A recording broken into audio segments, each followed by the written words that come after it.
शुरू करने से पहले मैं आपको एक छोटी सी जानकारी देना चाहती हूँ कृत्रिम बुद्धिमत्ता के बारे में। कृत्रिम बुद्धिमत्ता एक ऐसी बुद्धि है जो मानव द्वारा रोबोट्स या मशीन्स को दी जाती है, जिससे वह खुद से कुछ भी सीखने, सोचने, समझने की क्षमता रखते हैं। साथ ही साथ सही गलत की पहचान भी खुद ही कर सकते हैं।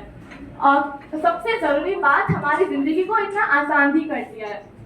कृत्रिम बुद्धिमत्ता का जन्म सन 1956 जॉन मैकार्थी, जिन्हें हम फादर ऑफ एआई के नाम से जानते हैं, उन्होंने ही करा था। अब दोस्तों, ये तो रही छोटी सी जानकारी कृत्रिम बुद्धिमत्ता के बारे में।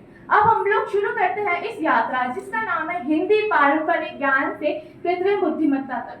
भारतीय समाज में ज्ञान और विज्ञान का सदियों से महत्वपूर्ण स्थान रहा है। वेद, योग, उपनिषद जैसे शास्त्र हमारे ज्ञान के अद्वितीय स्रोत रहे हैं, जो न केवल धार्मिक और आध्यात्मिक ही नहीं बल्कि हमारे वैज्ञानिकों के दृष्टिकोण से भी बहुत ही ज्यादा महत्वपूर्ण है। अब भारत में पारंपरिक ज्ञान का एक समृद्ध इतिहास रहा है।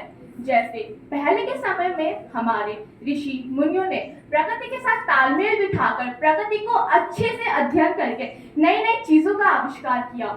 वैदिक काल में गणित, खगोल शास्त्र, योग विज्ञान जैसे कई महत्वपूर्ण चीजें खोजी गई, जिन्होंने आगे चलकर तकनीकी विकास की नींव रखी।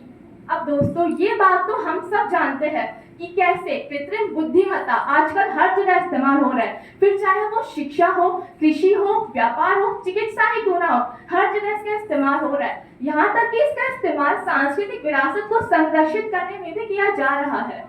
जैसे कृत्रिम बुद्धिमत्ता की सबसे खास बात यह है कि ये निरंतर सीखने की क्षमता रखती है, साथ ही साथ हम इंसानों की त्रुटियों को भी कम करती है। लेकिन दोस्तों, हमें एक बात बिल्कुल भी नहीं भूलनी चाहिए कि जो हमारी जड़ है वो पारंपरिक ज्ञान में, क्योंकि कहीं ना कहीं आज हम जिस तकनीकी युग के जमाने में है वो भी कहीं ना कहीं हमारे पारंपरिक ज्ञान की वजह से ही आया है। हमारी संस्कृति ने हमें आत्मज्ञान और विज्ञान दोनों के बीच संतुलन बनाना सिखाया है।